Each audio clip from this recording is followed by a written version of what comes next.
Hello and welcome to HyzerMedia's tournament coverage of the 2023 Grumpy Banana Open by Slippery Saucers Disc Golf. Today we're at Cramer Disc Golf Course in Manahawkin, New Jersey. I'd like to thank our presenting sponsors, Cosmic Disc Golf, D-Town Disc Golf, and Reaper Disc Supply. I'm Dave Oster and I'll be bringing you today's commentary. But first I want to tell you about some exciting news.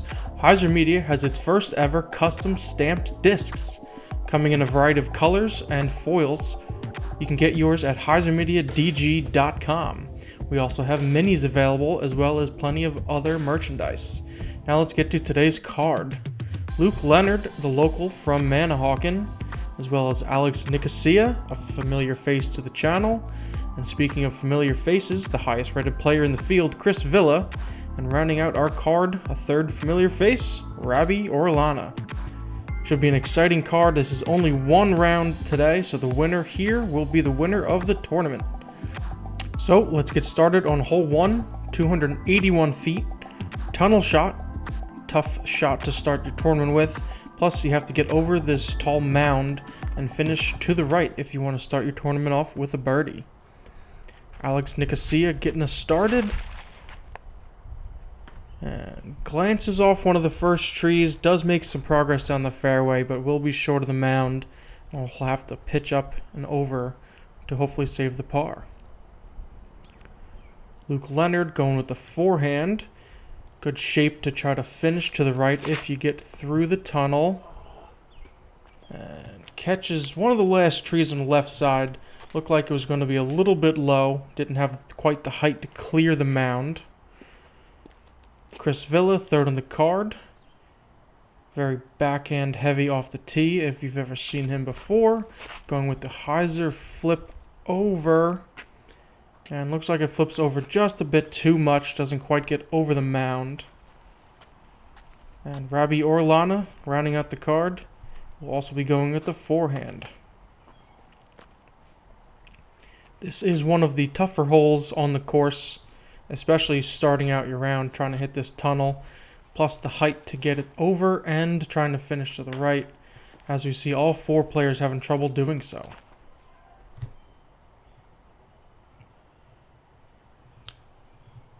From here, it really shouldn't be too hard to get over the mound, but the basket is tucked kind of back behind another layer of trees, so you kind of got to get through them to have a clean look, or at least land out in the open so you'll have a gap to hit to try to save your par from there.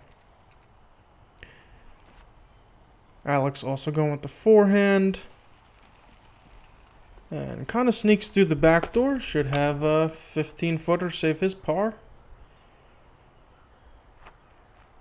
Chris opting with the backhand turnover again. Nice and high, letting it pan out. And does just that. Chris Villa, one of the best backhand upshot players that we've seen.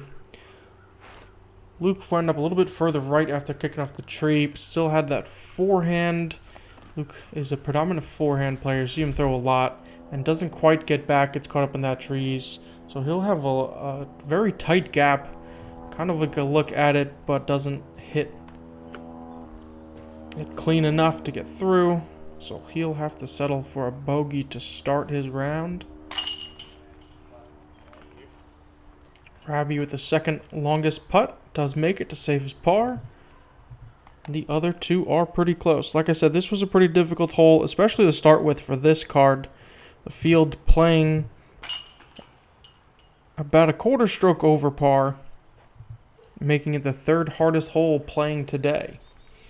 Players have said that if this hole was further into the round, it might be a little bit different, but as it stands now, playing as the first hole does make it the third hardest, like we said.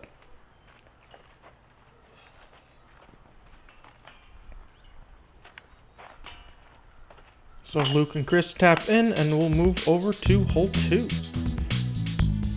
Par 3, 259 feet, straight off the tee. Not quite a tunnel shot, but you really want to hit the ground around here to get skipping in through this set of trees that gets very tight. Kind of have to get lucky to get all the way through, but if you penetrate just a little bit, you should have a look at it.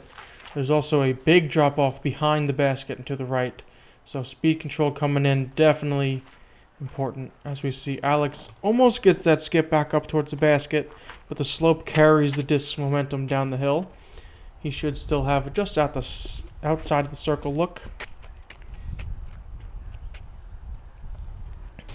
Pretty much a right-hand, backhand must for all of these players. A forehand, you could get up there, but a turnover would have to be moving a lot. As we see Chris's disc take a short skip and then a big high skip just past myself as the catch cam operator. And he'll be in a similar position as Alex.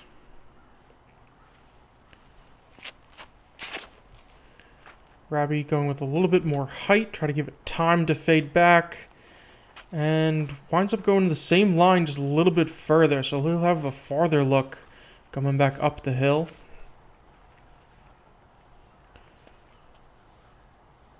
Like I said, all 4 players will likely be going backhand. Luke was doing so as well. And cuts it off a bit early. Being a fairly short hole, as long as you make progress, you can get up there. But as you can see, this left side is not very fun to be at. As Luke is trying to throw a forehand turnover through there. Not quite able to get up to the circle, but he'll have a long look at it. See Rabi here for birdie. Catches a little limb, but that looked like it was going to be a little bit left either way. And Alex the same. Does sit up top. He was putting a little bit more dangerous putt with the drop off behind, as opposed to Rabi, who had the flat behind the basket. Chris with the best look at it for birdie and just barely getting a bit too high and left. And here's Luke to save his par. Just a bit too low. Hit the top of the cage. Rabi able to make the comebacker to save his par. I believe Chris and Alex are a bit closer. So we started off with the 3rd hardest hole. Hole 2 came in as the hardest hole on the course, by playing almost 4/10 of a stroke over par. For being such a short hole and seemingly not too much in the way, did play quite difficult for these players.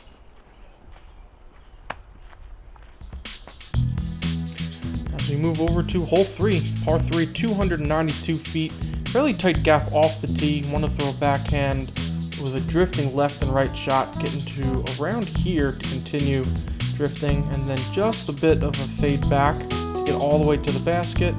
It is slightly uphill off the tee, which makes players often throw nose up or try to compensate with that and turn over a bit too much.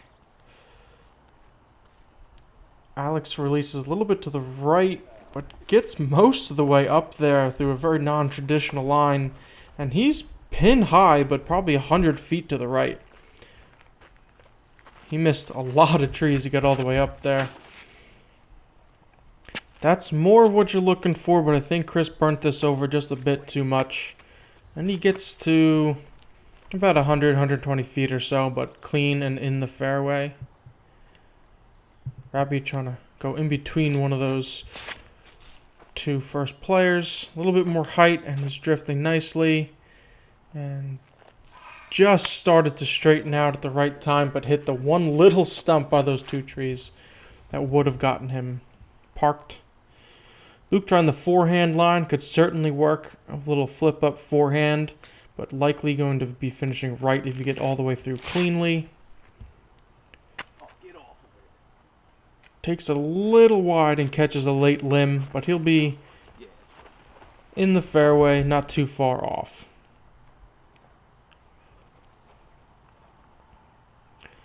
Again, going with the forehand approach. Just trying to get around all these last few trees. And very good.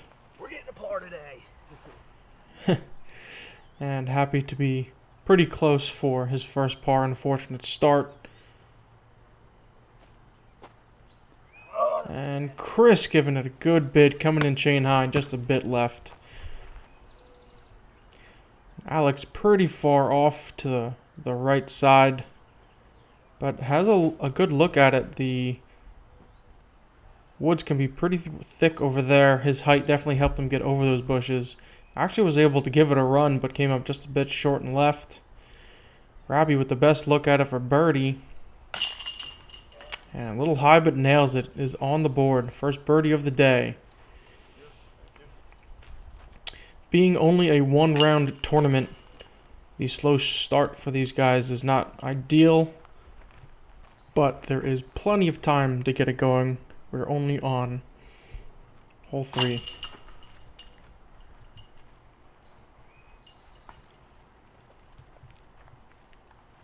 I even leave it here? Just take it? And moving on to hole 4. Thanks to BS Upshot Tournaments and Shops for sponsoring this hole. Par 3, 169 feet, shortest hole on the course. Somewhat of a gap on the right side. Need to hit it and be finishing left to continue into the main gap. But pretty much all of these trees have about the same width to try to get through. So you can go forehand, you can go backhand. It's a close enough hole that if you're able to sneak through any of these gaps, you'll probably have a look at it. But obviously hitting an early tree is going to keep you from having really a clean look at it. Rabi and Alex both falling victim to that.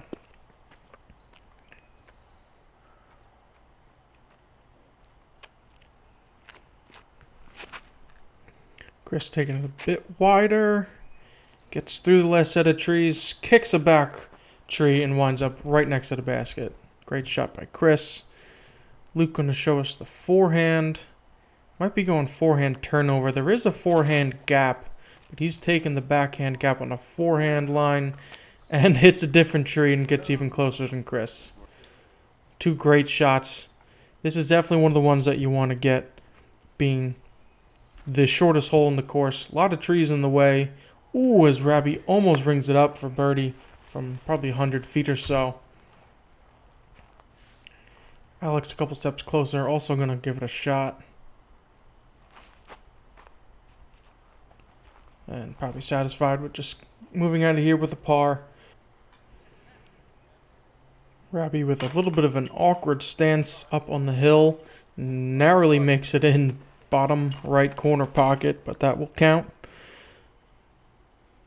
Alex, similar stance, a little bit closer. Luke and Chris are pretty much parked. This hole was coming in at exactly a half a stroke under par, tied for the easiest hole on the day. And our card exactly reflects that. 2 pars and 2 birdies. Moving over to hole 5, thanks to On Your Card for sponsoring this hole. 226 feet, big dog leg to the right. The basket up and tucked behind these trees onto an elevated kind of platform of a mound. Big backhand turnovers are to play. Forehand can get you there, but tough to get all the way up and to the basket. Can leave you a long putt. Chris doing it beautifully, sneaking through the last line of trees. Catching some of the brush to slow him down, and he'll be 20 feet for his second birdie in a row. Luke going with the same big high forehand line. Needs to take it a bit wider to get to the basket. And you see the farther back you go, the more trees there are. So really kind of playing that luck game, trying to get through that backside. The backhand, being that it would be fading back towards the basket at the end of its flight, shapes better for this pin position. There has been other pin positions at this course before, but I think the backhand fits well, and I like this pin position as well. Add just a bit more challenge and otherwise fairly short hole.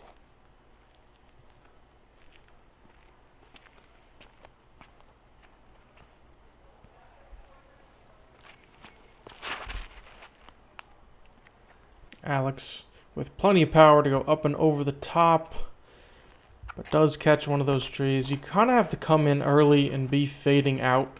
Similar to Chris's. Chris did get a little bit lucky to get through. Definitely a difficult hole, which is kind of the theme here at Doc Cramer. There's not a lot of distance here in the woods, but well-designed holes really do add the challenge on otherwise seemingly short and easy course.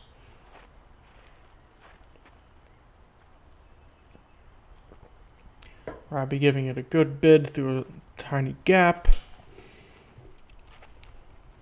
Alex coming up just a bit low. And Luke probably only 20 or 25 feet, but head even with the bottom of the basket and through a gap.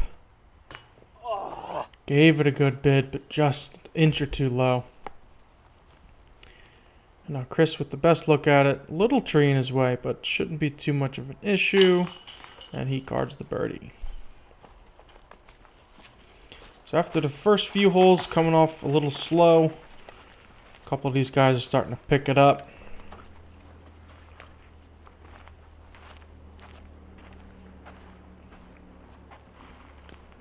As the rest of our card should just be tapping in for the pars.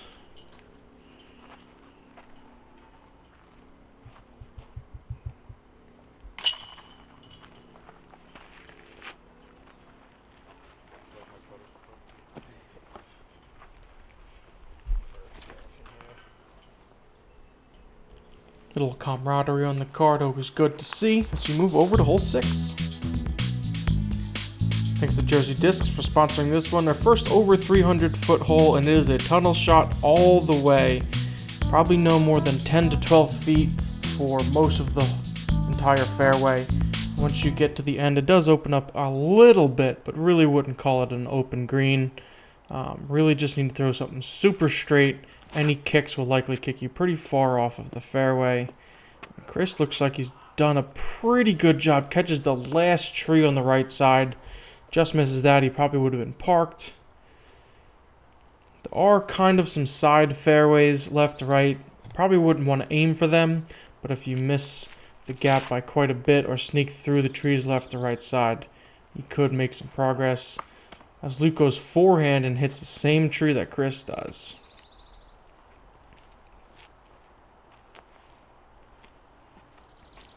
Definitely one of the toughest tee shots here at Cramer, especially trying to get all the way up to the basket. Unless you kick very far off, it shouldn't be too difficult to get up and down. Worse, probably a bogey, but Rabi narrowly missing everything on the right side and gets all the way up to the base of the basket, hitting the wood, kicking back just a few feet. That was an absolutely phenomenal shot.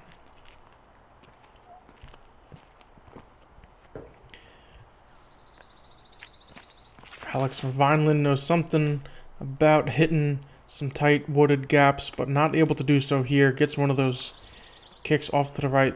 Fortunate to make some decent progress. He's probably within 100 feet from the basket. Maybe 120. Happy to just pitch up, take his par. Chris lining up that backhand turnover, kind of half-bid throw. Oh, and just off by a little bit. We've seen Chris quite a bit recently on coverage, and he's been just off of having that throw dialed in.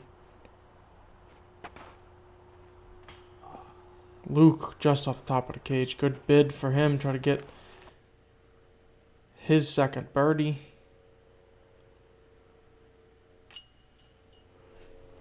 Good comebacker for Chris.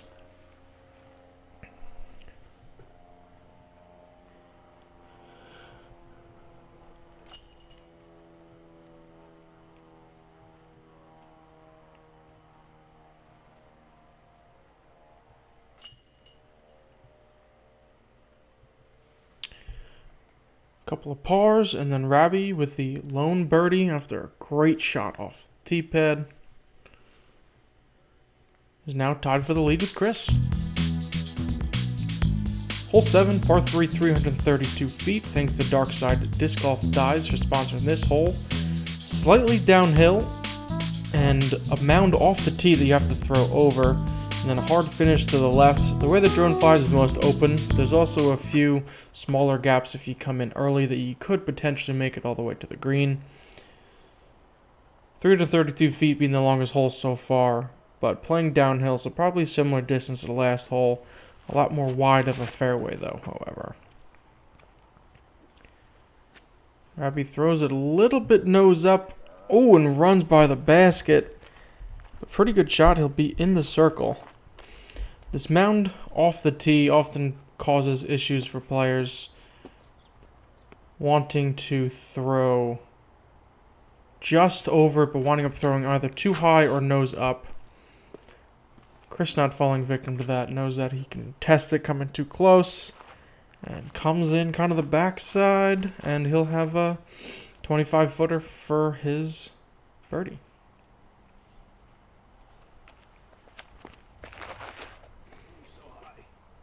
And you heard Luke say it himself, so high. Makes it most of the way through. Like I said, some early gaps, not in the circle, but he should have either an easy up and down or maybe a long look at it.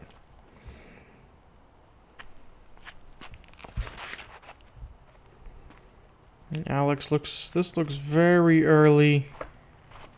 Does catch a tree and sits kind of more in the fairway. He can go pretty far left and wind up in the bushes, but from here he should be able to manufacture something to get up and down. Ooh.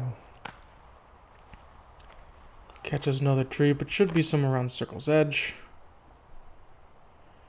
Luke, a long look for his birdie. Feeds out just a bit early. And now this is what Alex has left to save his par.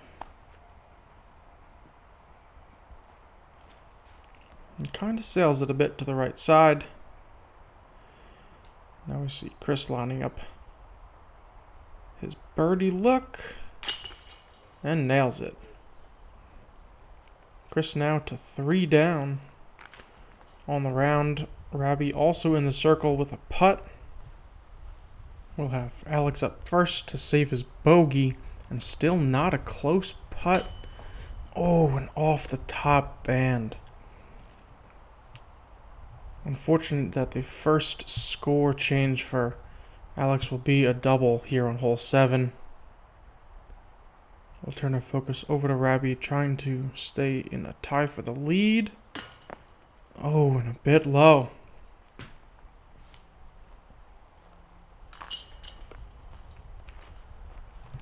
So he will be a little bit disappointed with that, but we are only a few holes short of halfway through this round and 1 stroke back from the lead.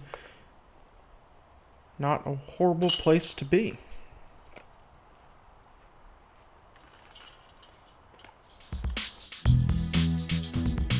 Thanks to Treemagnets for sponsoring this hole. Our first par 4, hole 8 is a 527-foot hole. Wanting to land around here, where you then have an option to go the way the drone is flying, or to the right side, depending on a backhand, forehand, whatever line you want. Second shots should get around here, if not all the way up to the basket. It's not really clean until you get as far as pin high and then cut in either from the left or the right. Players will sometimes try to cut up through the middle, but the gaps are very tight there, so they'll have to get lucky.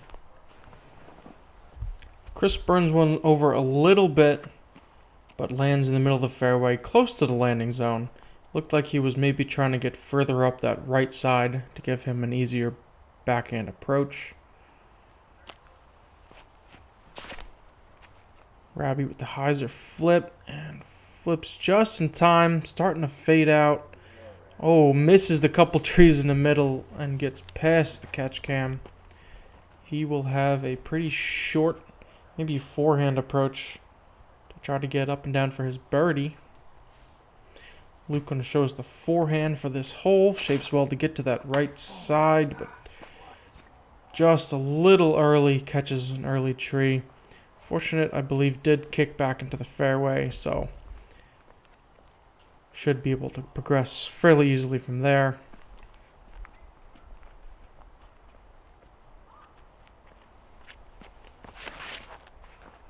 Alex going with the backhand turnover a bit higher.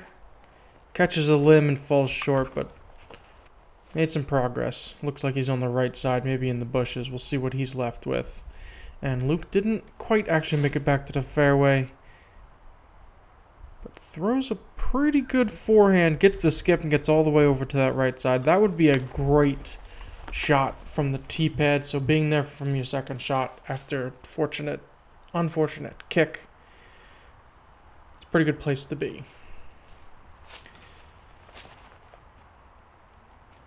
Alex lined up with a pretty good gap, catches some leaves and winds up in maybe circle 2. We'll have a look at it after coming off the tee pretty early to the right. Chris still trying to get to that right side, being backhand. It shapes pretty well for that side. Trying to flip it up, catches a tree in the middle and kicks to not a great spot. The further down the fairway you are, the worse the middle is. You really want to be to the outsides, like I was saying. But there are tiny gaps that you can try to get through, so we'll see if Chris is able to do that. Oh, and Luke one tree short of being absolutely parked, maybe giving the basket a scare with a skip. And finally up to Rabi's tee shot. You can see he's lined up straight for this middle gap, but far enough up that he might be actually attempting it. It is more open to that left if you wanted to try a big forehand. Oh, and giving the basket a scare for eagle. Luckily not running too far. And that was Rabi's Paul Macbeth Luna that you've seen featured in another video. The Ace Run video with the Slippery Saucers guys. If you haven't seen that, go check it out. Chris catches another tree, an unfortunate rollback. Again, here's that patent pending. Backhand, little turnover that Chris is so good at. Trying to save his par here. And just a bit low and right. So Rabi looking to maybe pick up 2 strokes and swap spots. Oh, and Alex off the cage for his birdie after being off the fairway on the first throw. Just kind of goes to show you how great that recovery shot was.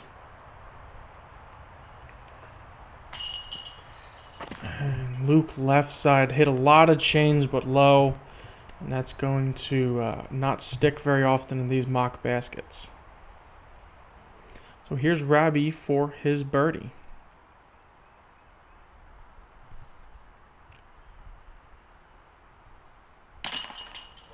And low, but low enough to get the back side of the cage. That'll count.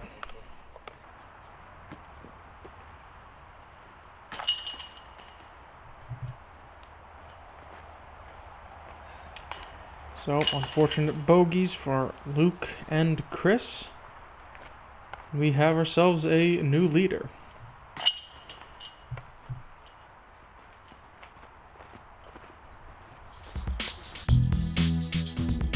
Last hole on this front 9, par 3, 311 feet.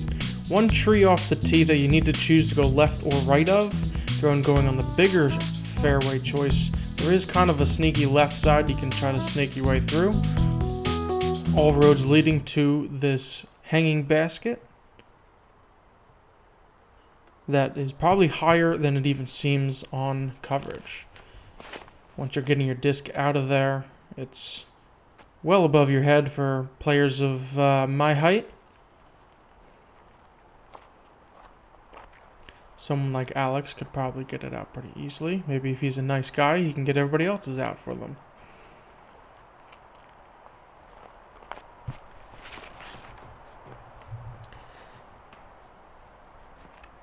Alex with a bit of an early low release went over to that left side. Depending on where it is, might be a little tricky getting up and down from there.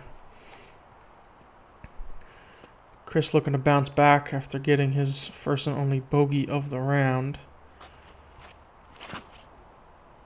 And pulls it a bit right, almost got lucky, but kicks pretty far to the right, but made some progress. So, depending on what he's looking at, he might be able to save the par at least. Luke going with the forehand, maybe going on that left side. Again, early release, last 2 holes off the tee. Luke is coming out with that early. He is trying to do like a hyzer flip forehand, so earlier release is more common than trying to throw a forced over flex line. And this is probably pin high, but maybe 35 or 40 feet over in the bushes.